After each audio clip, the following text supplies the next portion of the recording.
Shalom, shalom, shalom. Bonsoir, bonsoir, bonsoir. Je vous salue tous dans le nom de Jésus. Nous commençons notre émission, la manne du lundi, avec un petit peu de retard. Nous avons eu un petit problème technique. Shalom, shalom, shalom à tous.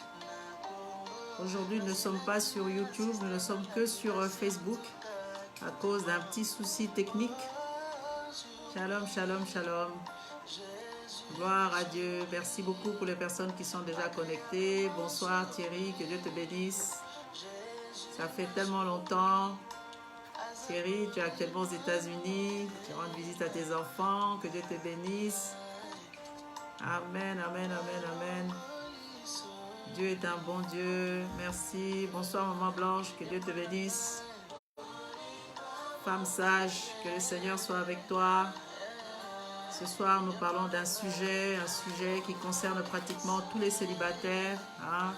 Le choix du conjoint qui n'est pas toujours facile, mais qui est possible grâce au Saint-Esprit. Lorsqu'un célibataire chrétien aspire au mariage, il aspire à se mettre en règle. Je vais laisser Papa Paul se présenter. Bonsoir mes bien-aimés, nous sommes vraiment dans la joie de vous accueillir parmi nous. Nous sommes vraiment déterminés à faire en sorte que les futurs mariés, c'est-à-dire les célibataires qui aspirent au mariage, aient aujourd'hui de bons conseils et des outils qui vont les aider à affronter le mariage dans toute sérénité. C'est pour cette raison-là que je vous demanderai, mes bien-aimés, de liker et de partager, parce que ce message va faire du bien à plusieurs personnes, en commençant par ceux qui aspirent à se marier et ceux qui vont se marier même dans les années à venir. Ce message sera toujours d'actualité. Alors n'hésitez pas à partager, à liker et surtout à mettre des commentaires qui vont nous faire du bien. Merci beaucoup, je vous remercie. Soyez richement bénis, mes bien-aimés. Amen, amen, amen, amen. Partagez, partagez. J'attends que vous partagez, comme ça nous allons commencer dans un moment. On va commencer notre émission de ce soir. Nous sommes très contents, très heureux de vous retrouver tous les lundis. En tout cas pour les gens qui sont là, qui se connectent en direct, et également pour des personnes qui se connectent en différé, parce que nous avons beaucoup de gens qui se connectent un peu plus tard. Je pense qu'ils sont peut-être en train de déjeuner pour certains à ce moment. Et ils se connectent un peu plus tard, vers minuit. On voit d'autres personnes se connecter et beaucoup de commentaires. Des gens qui nous contactent inbox aussi. Vraiment que Dieu soit loué. Bonsoir, bonsoir, bonsoir. Laetitia, que Dieu te bénisse. Sois bénie. Gloire à Dieu. Merci Seigneur. Amen, amen, amen, amen. Nous sommes très contents de pouvoir partager ce thème avec vous. C'est une thématique qui nous a tenu à cœur par rapport à des appels que nous avons eus, des gens qui nous appellent par rapport au mariage, des autres qui nous appellent également parce qu'ils ont des soucis, des difficultés à trouver un conjoint, le manque d'assurance également pour trouver un conjoint. Donc tout ça font que nous aussi, nous sommes là, nous disons, voilà, il faut qu'on puisse apporter quelque chose, notre pierre à l'édifice, pour aider les chrétiens à fonder un foyer stable et surtout à prendre la bonne personne. Bonsoir Papa Daisy, merci beaucoup en tout cas d'être là. Merci beaucoup. Je pense également à toutes les personnes qui vont se connecter en différé. Je vous salue également. Ah, nous vous saluons dans le nom de Jésus. Très heureuse de pouvoir partager ce moment avec vous. Que Dieu vous bénisse. Shalom, Maman Patricia. Amen, amen, amen. Merci beaucoup pour vos connexions. Partagez, partagez. Cette émission va faire du bien à quelqu'un, comme d'habitude. D'ailleurs, elle a toujours fait du bien à plus d'une personne, au vu des gens qui nous contactent en privé par rapport à leur situation que nous gérons et nous traitons par la grâce de Dieu. Dieu est un bon Dieu, Dieu est un bon Dieu. Donc nous allons commencer notre émission. Nous commençons tout de suite et nous attendons à ce que le Seigneur puisse vraiment toucher les vies, changer les vies, transformer les vies et surtout aider les chrétiens à être assurés, à avoir l'assurance du Saint-Esprit pour pouvoir vraiment rentrer dans une nouvelle vie qui est le mariage. Donc je vais laisser Papa Paul qui va nous enseigner pendant un moment et ensuite je vais reprendre le relais. Bonsoir encore une fois mes bien-aimés. Je suis persuadé qu'à la fin de ce message, vous serez réellement bénis et que vous utiliserez ce conseil pour essayer de mieux appréhender ce qu'on appelle le mariage. Mais nous nous adresserons aujourd'hui aux célibataires qui hésitent encore, qui ne savent pas comment faire, qui ne savent pas ce qu'il faut dire, comment affronter la personne qui se présente devant toi pour te demander par exemple ta main. Tu ne sais pas quoi lui répondre, comment lui répondre, ce qu'il faut faire avant et pendant le moment de fiançailles. Alors il y a plusieurs points, mais nous avons sélectionné seulement quelques points clés aujourd'hui qui seront la base de notre enseignement futur sur les difficultés ou ce qu'un célibataire doit faire ou dire lorsque on lui demande sa main. Bonsoir, prophète Francis. Bonsoir, Adeline. Que Dieu vous bénisse. Alors, moi, j'attaque directement, mais je commence d'abord par la prière. Seigneur Dieu de gloire, je te bénis, Papa Céleste, de disposer, je te demande de disposer le cœur de toutes les personnes qui sont en train de nous suivre ce soir, mon Dieu, mon roi, qui ont besoin de cet enseignement, afin que cet enseignement puisse leur faire du bien, qu'ils ne commettent pas beaucoup d'erreurs comme certaines personnes le font. Alléluia. Car la Bible déclare que mon peuple périt faute de connaissance. Aujourd'hui, nous avons l'opportunité d'apporter cette connaissance à toute personne qui aspire au mariage, qui s'appelle fiancé ou qui veut vraiment entrer de pieds joints dans ce qu'on appelle le mariage. Alors, c'est quelques conseils, Seigneur de gloire, fais en sorte que ce conseil puisse profiter à toutes ces personnes. Amen, Au amen. nom de Jésus-Christ, ton Fils bien-aimé. Amen. Amen. Alors, sans plus tarder, je vais attaquer le premier point. Là, je m'adresse exclusivement à la jeune fille.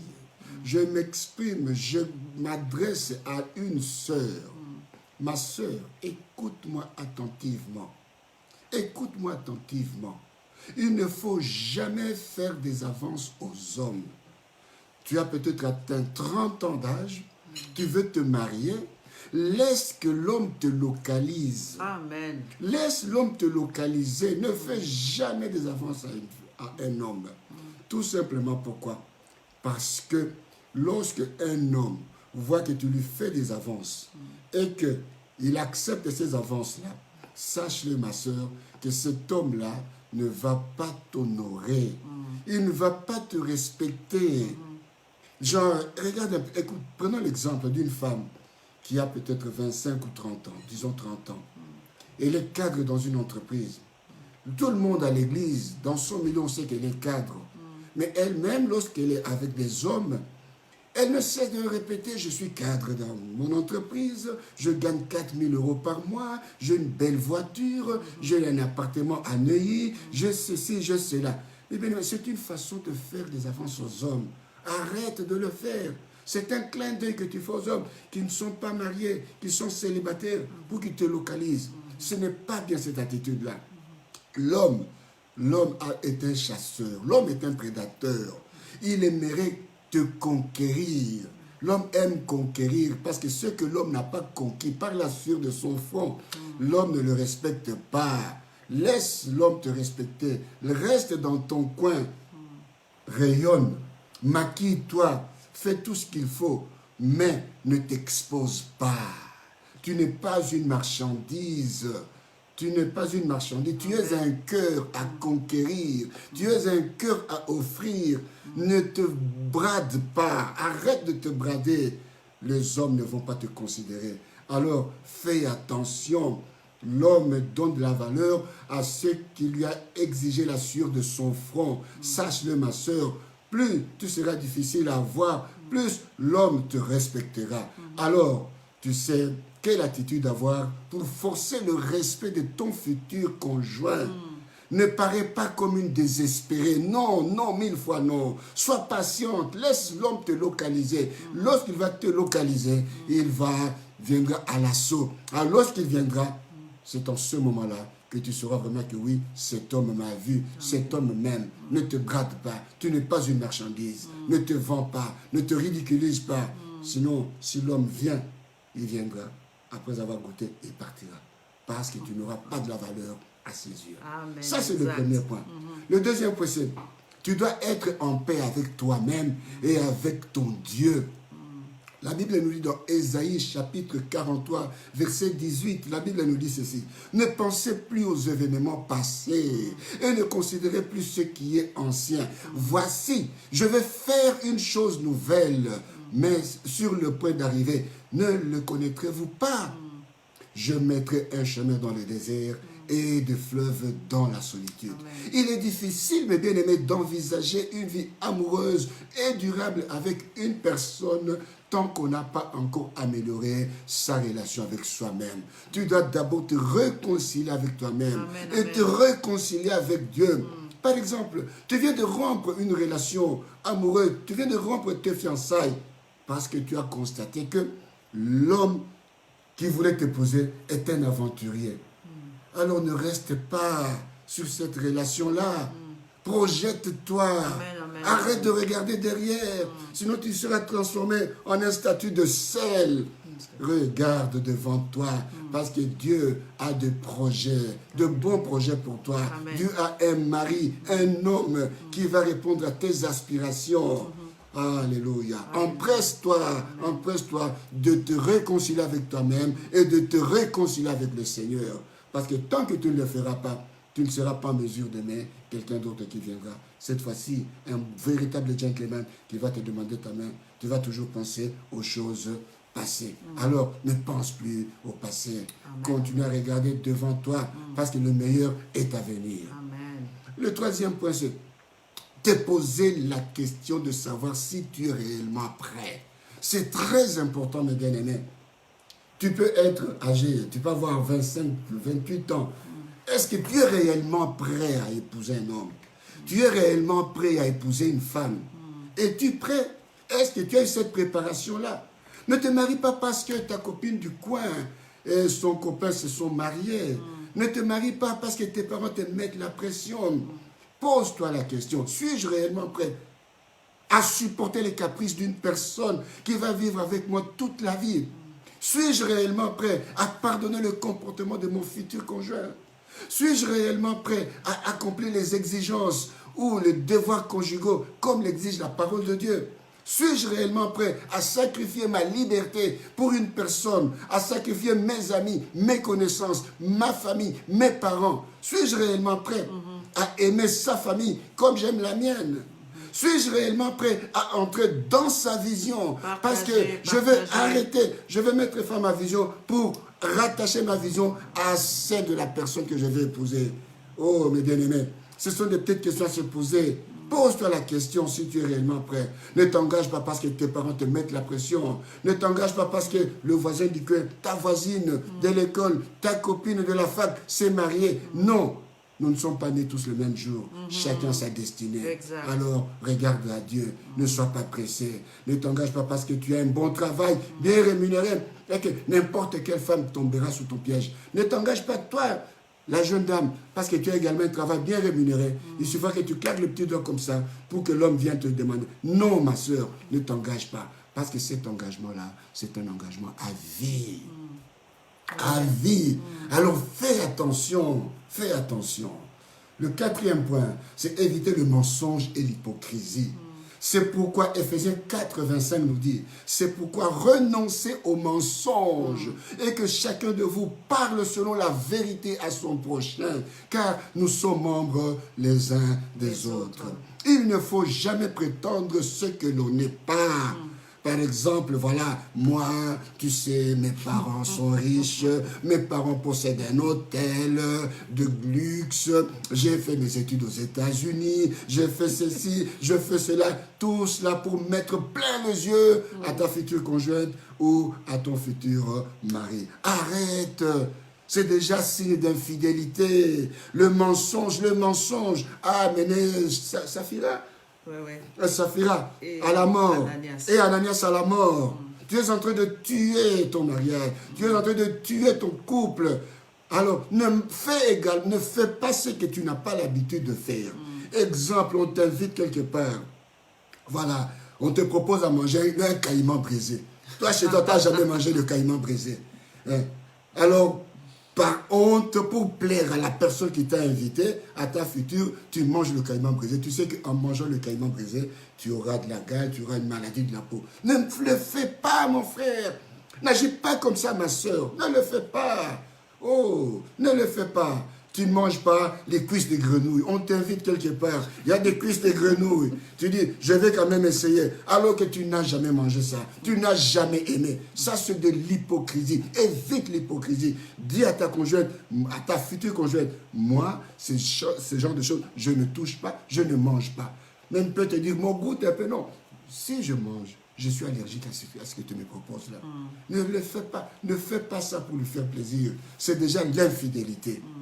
Amen. Amen.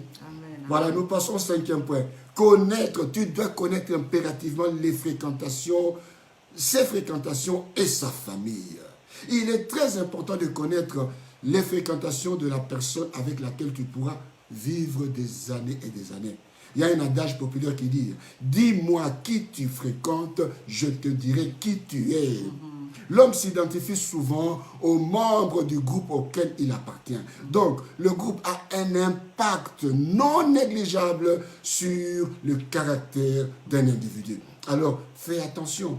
Prends des renseignements sur la personne qui veut t'épouser. N'hésite pas. Cherche ses collègues, ses amis. Si tu peux même discuter avec eux, n'hésite pas. Parce que ce sera une mine d'or pour toi. Au lieu de commettre de grosses erreurs, cela va t'épargner à ne pas vivre le véritable cauchemar.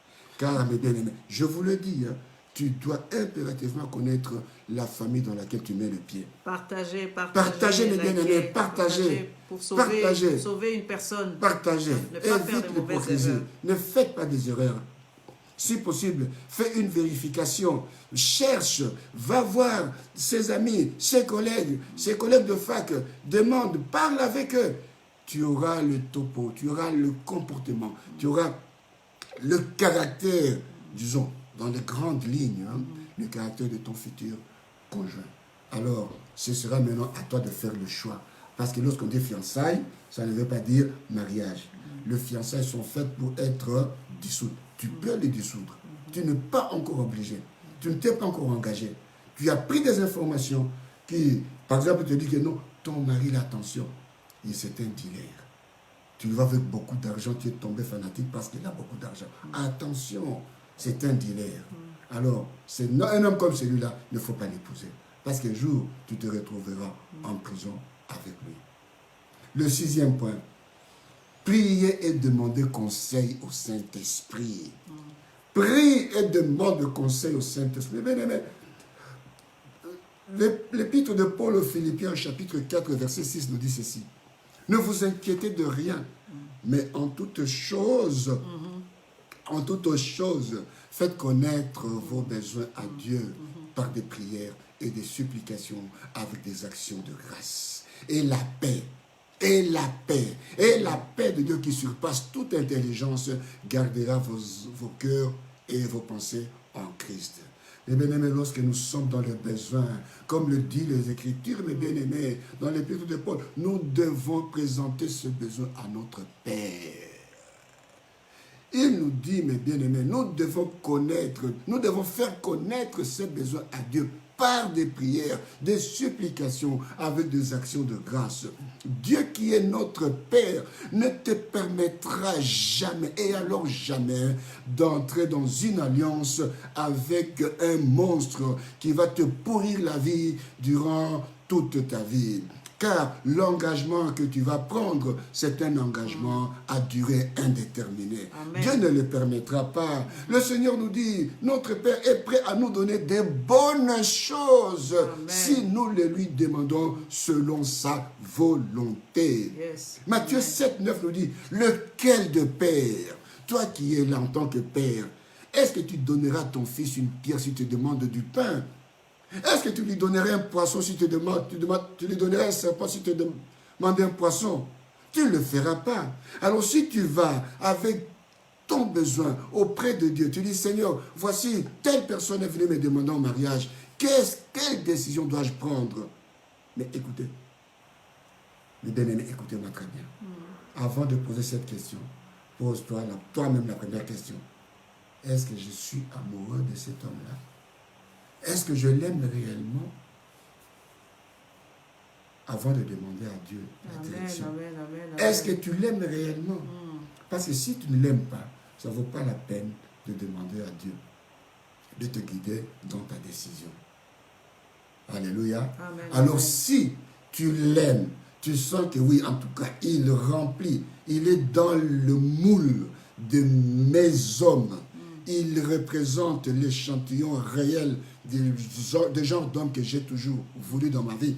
Alors là, va auprès de Dieu. Ne multiplie pas de paroles. Ne multiplie pas de paroles. Demande la direction divine au Saint-Esprit. Et là, tu vas prendre une décision. Peu importe la décision que tu vas prendre. Mais si tu n'as pas de paix en toi, parce que le verset nous dit, et la paix de Dieu qui surpasse toute intelligence. La paix de Dieu. Il faut que cette décision t'apporte la paix. Que tu sois en paix avec toi-même après avoir pris cette décision. Amen. Amen, Mon frère, ma soeur, attention. Attention. La décision que tu vas prendre va déterminer ce que tu feras, tu seras peut-être dans la vie. L'homme que tu vas épouser, tu ne le connais pas encore, mais tu vas lui répondre. Mais en attendant, prends ton temps pour le connaître. Prends ton temps pour prier régulièrement, demander la direction divine. Et que Dieu confirme par 2, 3 ou 4 signes. Oui, j'aurais aimé vous donner mon propre témoignage. Mais le temps ne nous le permet pas. Peut-être la prochaine fois. Venez la prochaine fois. Si nous parlons de couple, je vous donnerai mon témoignage, mes bien-aimés. Le 7e point, le dernier, évitez les relations sexuelles avant le mariage. Évitez, oh, évitez. Hébreux 13, 4 nous dit que le mariage soit honoré de tous et le lit conjugal exempt de toute souillure, car Dieu jugera les impudiques et les adultères. Je m'adresse à toi, ma soeur, ma fille. N'accepte jamais de donner ton corps à un homme qui te promet le mariage tant qu'il ne t'a pas encore épousé. Ce n'est qu'une promesse. Alors, n'accepte pas. Ne lui donne pas ton corps. Si tu oses lui accorder cette faveur qu'il te demande, il ne te valorisera jamais et alors jamais. Car dans son subconscient, il va te considérer comme une femme facile à avoir. Sache aussi que c'est un péché, car ton corps est le temple du Saint-Esprit. Toute relation sexuelle hors mariage est un péché. Tu te déshonores et tu ne fais pas attention. Après avoir goûté, je te dis bien, après l'homme qui cherche à coucher avec toi avant le mariage, une fois qu'il a goûté, il est capable de tourner le dos de s'en aller. Tout simplement parce qu'il a trouvé que tu lui as donné facilement. Il peut te menacer. Peut te menacer. Alors, te disant, voilà, si, pourquoi attendre encore 3 mois alors que nous le ferons? Redis-lui ceci. Si, et réellement si, tu m'aimes comme ta femme, tu dois me respecter. Amen, amen, amen. Respecte-moi, respecte-moi. Ce que tu veux là, tu l'auras, mais après le mariage. Sois ferme dans ta façon de parler, mais avec respect. Ne cède pas. Et en plus, évite d'aller lui rendre visite chez lui. Évite. Surtout quand il est tout seul. Surtout quand il est tout seul. Évite. Même te retrouver avec lui dans un coin perdu comme ça, le soir ou la nuit. Évite. Résiste-lui. Dis-lui aussi, si tu tiens à moi comme ta future femme, si tu tiens à moi comme ta future femme, alors respecte-moi. Je ne coucherai pas avec toi tant que nous ne serons pas mariés avec un ton ferme. En plus de cela, n'accepte jamais, comme je viens de vous le dire, d'être avec lui dans des coins perdus, ou aller lui rendre visite le soir, à 21h. Non, non. Là, tu es comme une proie qui va s'offrir aux chasseurs. Alors, mes bien-aimés, j'ai terminé. Il y a beaucoup à dire. Il y a à manger, à boire. Beaucoup de conseils à donner aux célibataires. Peut-être que la prochaine fois, nous reviendrons, mais sur d'autres thèmes. Sous-thèmes toujours sur comment faire, comment éviter les erreurs. Quelles sont les erreurs à éviter avant de se marier? Je passe la parole à la servante de Dieu, Pasteur Nicole. Amen, amen, amen. Nous avons été réellement bénis. Hein. C'est vraiment, comment dire, beaucoup de points, beaucoup d'erreurs à ne pas commettre. Et surtout quand ça vient d'un homme, généralement c'est les femmes qui sont là en train de dire, voilà, il ne faut pas commettre telles erreurs. Et là, vraiment, nous avons le pasteur Paul qui nous donne vraiment sa vision des choses au regard de la parole de Dieu sur des choses et des choses à ne pas commettre. Alors moi, je reviendrai tout simplement au niveau de l'engagement. L'engagement ne se fait pas que sur des sentiments. C'est vrai qu'il y a l'amour, c'est vrai que tu vois la personne que tu dois épouser, tu l'aimes, tu regardes son visage te plaît, ton visage à toi lui plaît aussi. Mais il ne faut pas rester au niveau du visage, tout simplement au niveau de la plastique, du corps. Elle a des jolies dents, elle a un beau sourire, il est mignon, il a une moustache, il a des cheveux bien coupés, il est grand comme j'aime bien. Ça, c'est des choses qui sont éphémères. Mais c'est des choses qui vont disparaître avec le temps parce qu'en vieillissant, vous voyez bien nos visages, hein, on a quand même quelques heures de vol déjà. Donc, il n'y a pas que ça. Il faut vraiment se dire que derrière les sentiments, il faut regarder le caractère. C'est ce qui est très intéressant lorsque un homme ou une femme aspire au mariage. C'est le caractère qu'il faut voir. Il faut poursuivre ça. Il faut regarder ça de près. Il faut être prudent. Il faut être lent à la parole et prompt à écouter. Observez, regardez la personne que vous voulez épouser. Prenez le temps de discuter avec lui. Prenez le temps de l'écouter, de savoir qui elle est réellement pour voir si, dans un avenir assez proche, vous pouvez vous marier, si cette personne-là pourra vous supporter, si vous pourrez supporter cette personne-là et si vous pouvez vivre ensemble. Il faut regarder des points communs que vous avez aussi, c'est important parce qu'il y a des gens, ils ont des points tellement divergents, quand ils se mettent ensemble, ils ne peuvent pas, comment dire, ça ne peut pas coller, ça ne peut pas matcher parce que chaque personne regarde dans son coin, dans sa direction. Donc c'est important véritablement de regarder le caractère. Le caractère, lorsque tu es né de nouveau, il faut que tu aies une personne qui est réellement née de nouveau parce que vous regarderez dans la même direction. Rester sur des émotions, c'est du superficiel. Rester sur des émotions, c'est du superficiel. On ne reste pas sur des émotions, il faut aller en profondeur. C'est la profondeur et cette profondeur, on ne peut l'acquérir que lorsqu'on est dans la marche droite dans le Seigneur, lorsqu'on est une personne qui adore, qui loue le Seigneur, qui prend Dieu au sérieux. Quand on prend Dieu au sérieux, on va en profondeur. La profondeur, c'est quand une personne reste en présence de Dieu, une personne aime Dieu, lit la parole, médite la parole, a la crainte de Dieu. Il rentre dans les profondeurs des choses de l'esprit parce que Dieu agrée ses voies. Quand Dieu agrée tes voies, tu deviens l'ami de Dieu et tu es vraiment dans une attitude d'adoration devant le Seigneur dans tout ce que tu fais. Le but n'est pas qu'une personne entre dans ta vie et chamboule ton existence, ton espace, change tout dans ta vie. Il ne faut pas être comme cela. Le but, c'est que la personne qui va rentrer dans ta vie, que vous puissiez partager des choses ensemble, que vous ayez des points communs. Le premier point commun, c'est qu'il faut que vous soyez nés de nouveau. Amen. Nés de nouveau, remplis du Saint-Esprit. Parce que lorsque vous allez rencontrer l'adversité, c'est le Saint-Esprit qui va vous aider à rester ensemble. Hein? Lorsque vous serez dans l'adversité, vous allez vous réconcilier parce que vous avez la crainte de Dieu, vous connaissez Dieu, vous connaissez la valeur du pardon et la puissance du pardon.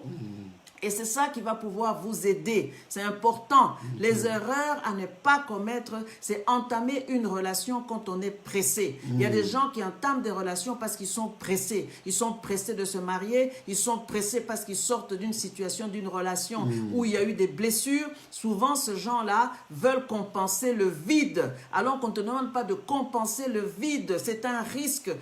Quand tu le fais, tu peux attirer également des blessés de guerre comme toi. Il y a beaucoup de blessés de guerre, des gens qui ont été,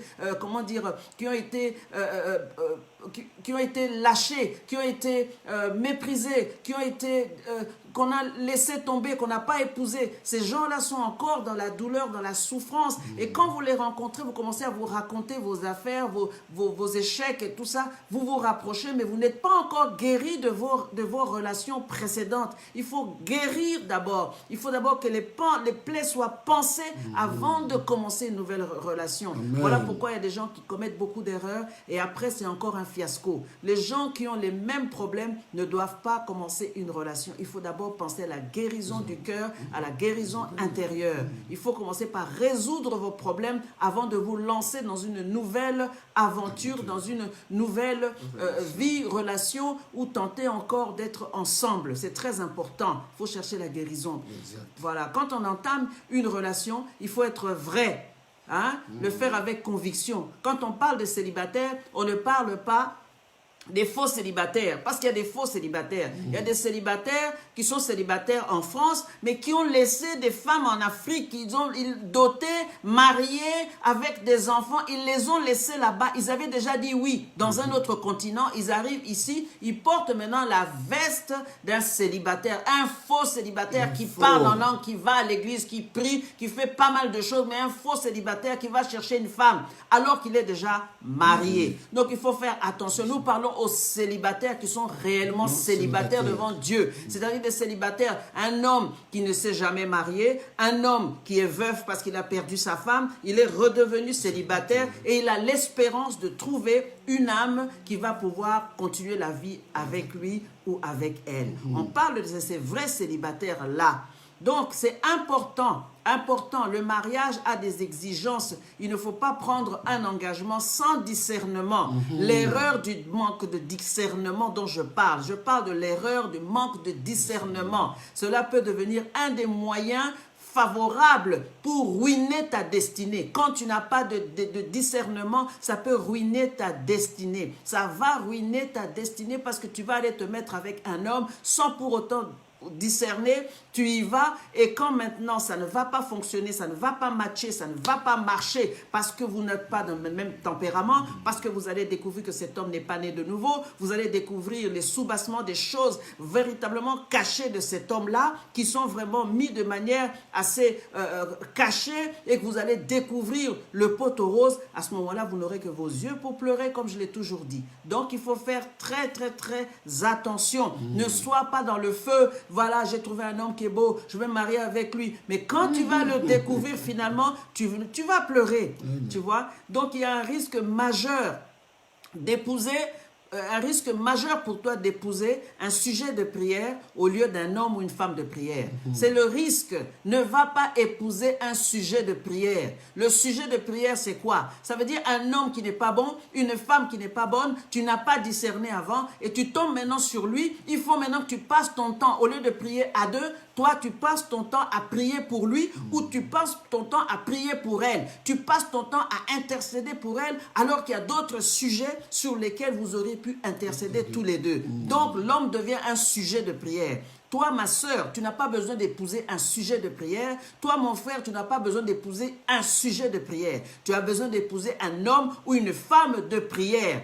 Être sûr également que Dieu approuve vos voies. Ne jamais agir à sa guise sans consulter Dieu. Il y a beaucoup d'hommes qui ont fait des alliances sans consulter Dieu. Ils se sont mis avec des femmes sans consulter Dieu. Parce qu'elle parle en langue, parce qu'elle est belle, parce qu'elle est mignonne, parce qu'elle est intercesseur. C'est ça, maman Gina. Amen, amen. You get, que Dieu te bénisse. Oui. Parce que tu te dis que c'est un homme qui est bien. Il faut prendre le temps d'analyser chaque sentiment. Analyse tout. L'union. Tu te poses la question, est-ce que cette union va être bien pour ma relation avec Dieu? Est-ce que cette union va me permettre d'aller plus en profondeur avec Dieu? Est-ce que cette union va m'aider à rentrer dans ma mission, à rentrer dans ma destinée? Est-ce que cet homme qui est à côté de moi va m'aider, va être une aide, un ami de la destinée pour moi? Vous savez, dans des couples, quelquefois, l'homme est appelé, la femme n'est pas appelée. Quelquefois, c'est l'inverse. Alors que si maintenant, la femme est appelée, que l'homme devient maintenant le loup dans le foyer, il va détruire, il va empêcher à sa femme d'aller beaucoup plus loin. J'ai l'exemple d'une sœur qui m'avait appelé pour me dire, maman, dans mon église, je prie beaucoup, j'aime l'intercession, je suis toujours dans des veillées. Mon mari est venu me trouver à l'église, il m'a épousé là, il m'a pris dans l'église et maintenant nous sommes à deux. Il n'aime pas, il trouve que je prie beaucoup, il trouve que je suis excessive dans la prière, je suis excessive dans l'intercession, je suis excessive à aller tout le temps, tous les dimanches à l'église. Il est allé voir le pasteur pour lui demander si je ne pouvais pas baisser un peu d'un bon ton. Hey, bien aimé, likez. Regardez-moi ça. Une femme qui prie. La Bible dit prier sans cesse. La Bible nous recommande d'aller toujours dans la présence du Père. Cette femme va dans la présence du Père et Dieu l'utilise. C'est une servante de Dieu, affirmée, confirmée, une personne qui aime vraiment être dans la présence de Dieu. Et maintenant, elle va voir, le mari va voir le pasteur pour demander au pasteur qu'elle puisse baisser un peu, que sa chaleur baisse, que sa vie de prière baisse, que son état d'enfant de Dieu puisse baisser encore davantage. Est-ce que vous vous rendez compte? et manque de peau, c'est ce qui est dommage, le pasteur va appeler la sœur pour lui dire diminue même à la maison, ne prie pas tout le temps, parce que, mais comment veut, la Bible dit prier sans cesse, et tu vas dire à la femme de ne pas prier. C'est vrai qu'il aurait pu lui dire, écoute, quand il est le temps de rester avec ton mari, il faut que tu sois avec ton mari. Si ton mari a besoin de toi au lit, il faut que tu sois là. Si quand ton mari arrive, est-ce que tu fais bien la cuisine? Est-ce que tu fais si tu fais ça? La femme fait tout ça. Mais dans ces moments où elle peut rester comme ça seule, elle parle à Dieu. Ça dérange. Voilà pourquoi il faut faire attention avec les personnes que vous allez vous allier dans le mariage. C'est très, très, très important. Donc, il faut se poser des bonnes questions. L'erreur à ne pas commettre lorsqu'on fait un mauvais choix. Le conjoint devient un fardeau. Quand tu fais un mauvais choix, le conjoint deviendra un fardeau. Donc, pendant le célibat, là, pendant le moment où tu es en train de chercher une femme, ou une femme est en train d'attendre qu'un homme vienne, il ne faut pas que tu sois un fardeau. Beaucoup de célibataires chrétiens en feu ont fait des mauvais choix de conjoint. Aujourd'hui, ils sont en perte de vitesse totale. Perte de temps et perte d'efficacité dans le service, parce qu'ils ont fait un mauvais choix. Le choix du conjoint est déterminant. Le choix du conjoint est déterminant dans la vie du croyant. Il ne faut pas blaguer avec ça. Il ne faut pas prendre ces choses à la légère. C'est la réalité aujourd'hui. Alors que Dieu avait un plan pour eux, mais à cause de la précipitation, ces gens-là qui étaient consacrés, Dieu avait une mission pour eux. Le fait d'avoir fait un mauvais choix, fait aujourd'hui, ne leur permet pas de prendre de l'envol, ne leur permet pas d'aller beaucoup plus loin. Je prie que cette personne concernée, si elle m'écoute aujourd'hui, qu'elle ne se décourage pas. Il n'est jamais trop tard dans le Seigneur. Il n'est jamais trop tard. Tu peux encore servir le Seigneur. Tu peux encore servir le Seigneur aujourd'hui. Il te reste encore quelques heures parce que nous sommes des ouvriers de la dernière heure. Il te reste encore le temps pour pouvoir servir Dieu. Prie aussi toi-même afin que le Seigneur t'ouvre l'esprit et que tu ailles beaucoup plus loin avec le Seigneur. Un chrétien sincère peut s'engager sans pour autant avoir la confirmation que Dieu ne peut pas s'engager sans pour autant avoir la confirmation que Dieu approuve ses voies. Le Seigneur doit approuver nos voies, même nos choix. Le Seigneur doit les approuver. Voilà pourquoi un chrétien, quand tu es né de nouveau, avant de t'engager, avant de faire... Pourquoi nous prions lorsque nous voulons voyager? Seigneur, étends ta main pour faire ci, pour... Parce que nous ne savons pas là où nous allons. Nous ne savons pas si nous allons arriver. Nous ne savons pas ce qui va se passer. Le mariage, c'est ça aussi. C'est comme si tu rentrais dans un bateau. Tu ne sais pas, ce bateau va partir, va voguer, va... naviguer, et après, tu sais pas, va planer, je sais pas, un avion, mais tu es dans un engin, dans quelque chose de nouveau. Donc, pour rentrer là-dedans, il faut avoir l'assurance que Dieu veut que tu rentres dans ce mariage-là. Surtout quand tu sais que tu as un appel. Surtout, quand tu sais que tu es né de nouveau. Ne regarde pas le beau visage. Ne regarde pas l'argent qu'il a. Ne regarde pas que ça. Pense aussi à regarder l'intérieur. Il y a beaucoup qui sont à l'extérieur, ils sont beaux, mais à l'intérieur, ils sont pourris, des tombeaux blanchis. Il faut faire attention avec des tombeaux blanchis, bien aimés. Il faut faire très attention. L'erreur à ne pas commettre, c'est ça. Il faut vraiment consulter Dieu. Le fait de ne pas consulter Dieu, c'est une grosse erreur. Il faut être prudent pour ne pas tomber dans les bras de Dalila. Tu dois être prudent. Sinon, tu vas tomber dans les bras de Dalila. Si Samson était un homme qui avait écouté ses parents, il ne serait pas mort aujourd'hui, comme on dit, aveugle, et dans des conditions dans lesquelles il est mort. Pourquoi? Parce qu'il a été dans les bras de Dalila, pas une femme recommandable, et il s'est rendu compte, voilà, que des années plus tard, qu'il n'aurait pas dû le faire. Bien aimé, hein? Il y a des gens aujourd'hui qui se sont mariés avec des femmes comme Jézabel, une Jézabel incarnée, vraiment. Elle est là, c'est ma chérie, ma dulcinée, et tout ça. Et 5 ans, 6 ans plus tard, waouh, je n'aurais pas dû l'épouser. Mais c'est trop tard, tu as déjà épousé ta Jézabel, il faut que tu gardes ta Jézabel. Il faut analyser chaque sentiment, analyser, observer toute évolution dans le caractère de la personne avec laquelle vous comptez lier votre destinée. Vos destinées seront liées comme ça, vos destinées seront liées. S'il tombe, tu tombes avec lui. S'il se relève, tu te relèves avec lui. Si elle tombe de ce côté, tu tombes avec elle. Si elle se relève, tu te relèves avec. Votre vie, votre futur, votre avenir, les informations vous concernant seront toujours une information, mais pour vous deux. Donc c'est très très très important de faire attention. Il faut parler, échanger, discuter. Il ne faut pas laisser les zones d'ombre sans explication, sans questionnement. Il faut poser toutes les questions parce qu'on va s'engager dans un oui qui ne sera que oui, qui ne se transformera pas en non, qui restera oui pour la vie parce que vous connaissez la valeur du mariage, vous connaissez la valeur que l'Éternel accorde au mariage. C'est très très très important, se laisser guider par le Saint-Esprit. Vous savez aujourd'hui qu'il y a des femmes qui sont rentrées dans un mariage, qui aujourd'hui sont fiancées, rentreront dans un mariage parce que les parents, parce que la famille, ils ont eu la pression de la famille. Épouse-le parce qu'il a de l'argent, épouse-le parce qu'il a les moyens. Regarde comment nous sommes dans cette situation. On n'a pas d'argent, on n'a pas ceci. Avec lui, tu auras. Pars là-bas, dès que tu partiras, tu nous enverras un petit peu. Ça devient une espèce de business. Oui, ça devient une espèce de business alors que le mariage, c'est d'abord le cœur, c'est d'abord l'amour. Et quand l'amour naît dans le cœur, on demande quand même à Dieu avant de s'engager parce qu'on peut aimer, mais on peut aimer, mais pas la bonne personne. Or, le Seigneur veut que nous ayons véritablement une vie de paix, qu'on ne soit pas comme une femme querelleuse qui empêche l'homme d'être en paix dans sa maison. Donc, c'est très, très important de se poser des questions et de regarder et surtout de ne pas s'engager parce qu'il y a une pression derrière. L'erreur, c'est ça, la pression. Il y a beaucoup de femmes aujourd'hui qui n'ont pas eu d'enfants parce qu'ils ont respecté tout simplement les recommandations de leurs parents qui les ont poussés dans les bras d'une personne qui était riche alors qu'il n'y avait pas d'amour qui liait la femme et l'homme. Mais la femme est quand même partie parce qu'il faut aider sa famille. Donc il faut commencer à briser l'esprit de pauvreté parce que c'est ce qui amène beaucoup d'erreurs et beaucoup de soucis dans des familles.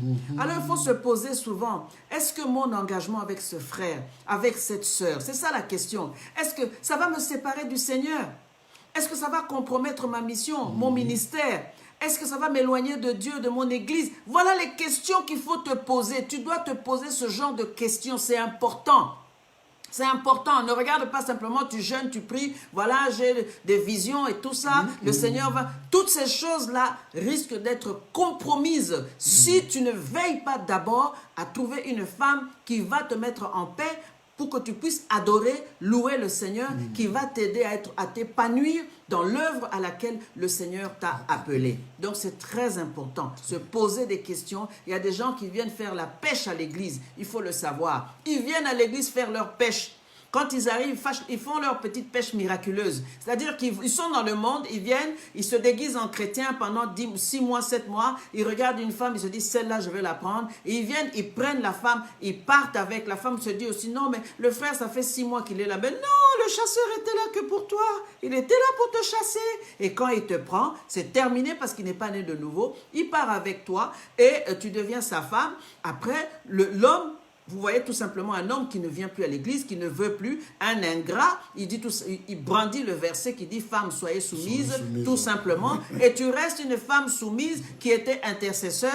Voilà, tu as un CV. J'étais intercesseur. J'étais monitrice de l'école du dimanche. J'étais, tout se conjugue au passé. Au présent, il n'y a plus rien parce que tu as abandonné. Et après, tu te fais faire des enfants. Tu as des enfants, 5, 10, 5, je ne sais pas combien d'enfants. Et voilà, ta vie s'arrête là, tu es devenu tiède, tu ne pries plus, le matin tu te réveilles, c'est la religion, tu pries un peu le matin, un peu le soir, terminé, parce qu'il te dit ne sors plus. Donc il faut faire attention, très attention, quand tu es fiancé, tu as toute ta force. Quand il est fiancé, il a toute sa force, la force de dire oui et la force de dire non. Tu as la capacité de dire j'arrête maintenant ou je continue. Mais alors quand tu prends la décision de continuer, pose-toi les bonnes questions, les meilleures questions qui soient. Parce que quand on part une fois pour toutes. Il n'y a pas de retour, il n'y a pas de changement. Les jeunes, vous devez le savoir. Prends ta vie en charge, prends ta vie en main. Avant d'aller chercher une femme, aie d'abord un travail. Cherche un travail d'abord. Ne va pas chercher la fille d'autrui alors que tu n'as pas un toit, alors que tu n'as même pas un salaire, tu n'as rien du tout et tu vas la chercher. Et après, quand elle va arriver, elle verra que tu n'as rien. C'est elle maintenant qui va se retourner contre toi et te dire des mots que tu ne supporteras jamais. Alors, cherche déjà à avoir un travail. Il y a beaucoup qui viennent aussi dans des églises. Ils viennent piocher, ils viennent prendre des filles d'autrui parce qu'ils se regardent. Non, la petite là, elle est née ici. Moi, je viens d'Afrique. les gens d'Afrique sont beaucoup plus, comment dire, plus rusés, très rusés. Il y a des frères qui sont rusés comme le diable. Ils viennent tout simplement, se disent que non, la petite là, la carte d'identité d'ici, c'est une Française. Je vais la prendre, je vais l'épouser, je vais tout faire dans les règles de l'art. Mais moi, j'ai ma femme qui est en Afrique avec mes enfants. Dès que je me marierai avec elle et que j'aurai mes papiers, une fois que j'aurai les papiers, je vais divorcer, je vais vraiment créer un divertissement là. Après, je vais l'abandonner. Allez, je vais chercher ma femme et mes enfants qui sont en Afrique avec ces papiers-là. Ça, c'est démoniaque. Frère, si tu es là, tu m'écoutes, c'est démoniaque. Maman, si tu es là, si tu fais ça, c'est démoniaque. Ce n'est pas chrétien. Et tu comptes sur le pardon futur. Si tu meurs avant, qu'est-ce qui va se passer? Non, c'est pas grave. Après, je demanderai pardon. Hein? Oui. Tu crois que Dieu va attendre que toi, tu fasses des bêtises comme ça pour que tu demandes pardon après? Non, ce n'est pas bon. Ce n'est pas bon, mes soeurs. Ce n'est pas bien. C'est ça, Maman Gina, c'est de la sorcellerie. C'est exactement ça. Les mariages, des documents, des papiers, le mariage blanc, mariage gris, mariage je ne sais pas quelle couleur, gris clair, gris foncé, je n'en sais rien, mais ce n'est pas bon, ce n'est pas le mariage que Dieu agrée. Il ne faut pas faire ça, ce n'est pas bien, parce qu'en faisant ça, tu fais du tort. Tu vas faire du tort à une jeune fille qui t'a aimé, elle a aimé sincèrement un homme, mais l'homme ne l'a pas aimé sincèrement. Alors, jeune fille, commence maintenant à te convertir, commence maintenant à prendre Dieu au sérieux. Ne va pas à l'église pour faire plaisir à ton père ou à ta mère, va à l'église pour vraiment recevoir l'enseignement, être aux aguets. Jésus nous dit, soyez prudents comme des serpents et simples comme des colombes. La prudence d'un serpent est terrible. Je ne sais pas. Regardez simplement les documentaires pour voir comment est-ce que les serpents se protègent. Vous allez voir que Jésus a raison. Sois prudente. Ne regarde pas, non, c'est pas grave, c'est un blédard, mais bon, ça, c'est pas un problème de toutes les façons. Il m'aime beaucoup. Il n'est pas comme les autres blédards. Ma cocotte, là, tu es en train de te leurrer. Il n'est pas comme les autres blédards. Attends maintenant quand tu seras chez lui, il va enlever sa veste là de faux chrétien. Tu vas regarder, tu verras bien que c'est un vrai blédard. Je ne dis pas que tous les blédards sont mauvais, mais il faut faire attention. Tous les blédards ne sont pas mauvais parce qu'il ne faut pas dire, maman Nicole, tu es en train de... Ah, au même ça coupe Nabiso. Non, ce n'est pas ça. C'est pas ça. C'est qu'il y a quand même pas mal de blédards qui ont ruiné la vie des petites d'ici. Qui ont ruiné la vie parce que les petites, elles sont... Tu lui dis que tu l'aimes, mais elle croit, elle sait que tu sors d'une église. Or, finalement, tu es un menteur. Un menteur, un gros menteur. Tu viens simplement détruire la vie d'une jeune fille qui t'a fait un jour confiance. Et cette fille-là ne fera plus jamais confiance, même au Seigneur, parce qu'il aura vu que non, il m'a trouvé à l'église, je chantais à l'église, il m'a demandé la main, j'ai dit oui, mes parents ont déboursé de l'argent, on a fait ci, j'ai même embêté ma mère pour faire ci, pour faire ça. Et finalement, toi, tu viens me faire ce genre d'entourloupe. Donc, il faut faire très, très, très attention. Il faut faire très attention. Les critères bibliques, parce qu'il y a des critères quand même, hein, parce qu'il faut que les gens partent ce soir en se disant, ben en fait, finalement, qu'est-ce que je dois faire?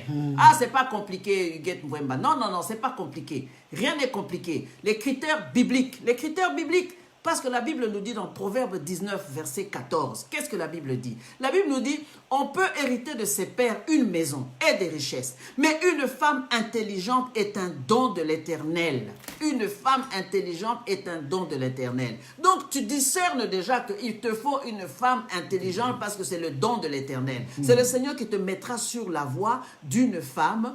C'est l'Éternel qui te mettra sur la voie d'une femme, d'une femme intelligente. Seigneur, donne-moi cette femme intelligente. C'est ça la prière qu'il faut faire. Seigneur, donne-moi cette femme qui te craint. C'est ça la prière. Proverbe 31, 11 nous dit, « Le cœur de son mari a confiance en elle. Elle lui fait du bien et non du mal tous les jours de sa vie. » Voilà. Donc, c'est ça. On doit retrouver. Elle ouvre la bouche avec sagesse et des instructions aimables sortent sur sa langue, sont sur sa langue. Donc, quand tu as une fiancée, tu commences à vérifier ces choses-là parce qu'elle ne va pas acquérir ces choses dans le mariage. Tu vas commencer déjà à les voir alors que vous êtes fiancés, que quand elle ouvre la bouche, elle ouvre avec sagesse. Il y a des instructions qui sortent. C'est une femme polie. Elle veille sur ce qui se passe dans sa maison. Elle ne mange pas le pain de paresse. Ses fils se lèvent et la disent heureuse. Son mari se lève et lui donne des louanges. Plusieurs filles ont une conduite vertueuse, mais toi, tu les surpasses toutes. La grâce est trompeuse, la beauté est vaine. La femme qui craint l'Éternel est celle qui sera louée. Amen. Donc, voilà, la femme qui craint l'Éternel, c'est celle-là qui sera louée. Exact. Donc, il faut avoir la crainte de Dieu. Comment veux-tu que ton mari te loue quand tu n'as pas la crainte, quand tu es irrespectueuse, quand tu lui dis n'importe quoi, quand tu balances des paroles mauvaises? Mais à ce moment-là, il ne peut pas te louer. Il ne peut pas dire que tu es une femme bien. Et quand le mari aussi a des gros mots,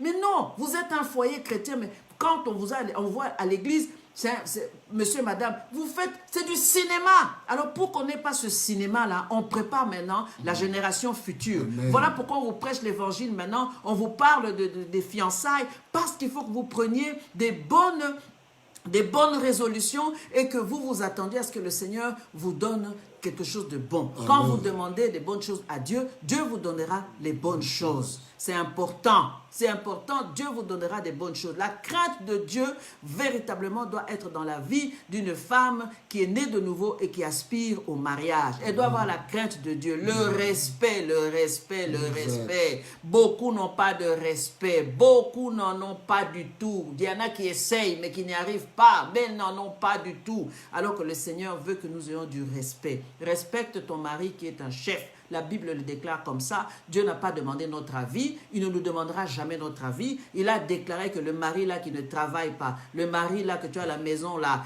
qui est peut-être, je ne sais pas moi, voilà. Il a déclaré qu'il était chef. Il faut respecter l'ordre divin. Point.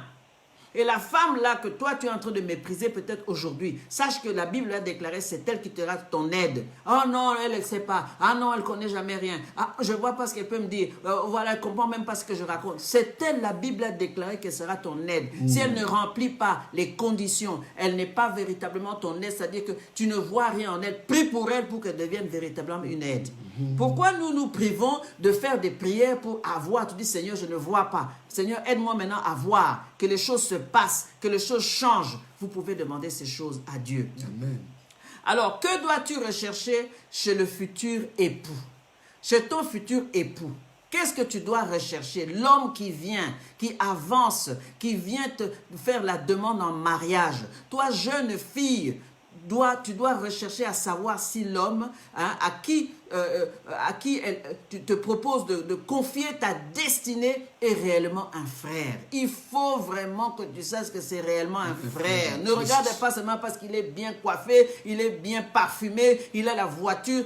Ah, Seigneur! On a appris l'histoire d'un homme. Il y a un ami qui nous racontait l'histoire d'un homme qui a eu, on lui a fait un rappel de 31 000 €. Il est allé s'acheter une Porsche. Oui, une alors Porsche. que il s'achète une Porsche et il n'a même pas de l'argent pour pouvoir acheter la carte grise de la Porsche. Parce que la carte grise fait un peu plus de 1 000 €. Est-ce que vous vous rendez compte? Tout ça, c'est quoi? C'est du m'as-tu vu? Pour qu'on le voit qu'il a une Porsche et après il va aller draguer à gauche, à droite. Et toi, à ce moment-là, si tu ne fais pas attention, tu tombes sur un homme comme celui-là. Qu'est-ce que tu fais? Eh bien, tu te donnes vite fait, tu lui donnes tout ce qu'il faut, tout ce dont il a besoin parce qu'il a une Porsche. Et ça, ce n'est pas bon. Ce n'est pas bon, ce n'est pas bon. Conseillons à nos filles dans des églises de faire attention, de ne pas se donner à un homme parce qu'il a une Porsche, de ne pas se donner à un homme parce qu'il est venu, parce qu'il... Non, ne te donne pas. Surtout cette partie, ta fleur, garde-la bien. Les parties intimes, garde-les bien, ne donne pas. Hein? Il faut faire attention. Monsieur a eu la Porsche d'occasion parce qu'il voulait quand même qu'on voit, bon voilà quoi, il y a quand même une Porsche. Donc il faut faire très très très attention à ça. Donc, il faut que l'homme soit réellement né de nouveau. C'est ça que tu dois rechercher dans le futur époux, qu'il soit né de nouveau. Il faut voir les fruits, les fruits. Les fruits, c'est l'évidence même. L'évidence, voilà, les fruits de l'esprit. Il faut que tu vois l'amour, il faut que tu vois la paix, il faut que tu vois la tempérance, la maîtrise de soi. Il faut que tu vois les fruits. Tant que tu n'as pas encore vu les fruits, ne va pas te donner, ne va pas là-bas corps et âme. Tu te livres à pieds joints, tu y vas parce que non, je dois être marié cette année. Il y a des gens qui disent ça, des femmes, des hommes. Moi, cette année, je dois me marier. Ah, quand tu parles comme ça, il faut savoir que le diable entend, Dieu aussi entend. Amen. Parce que Dieu a prévu. Sachez que nous fonctionnons par saison.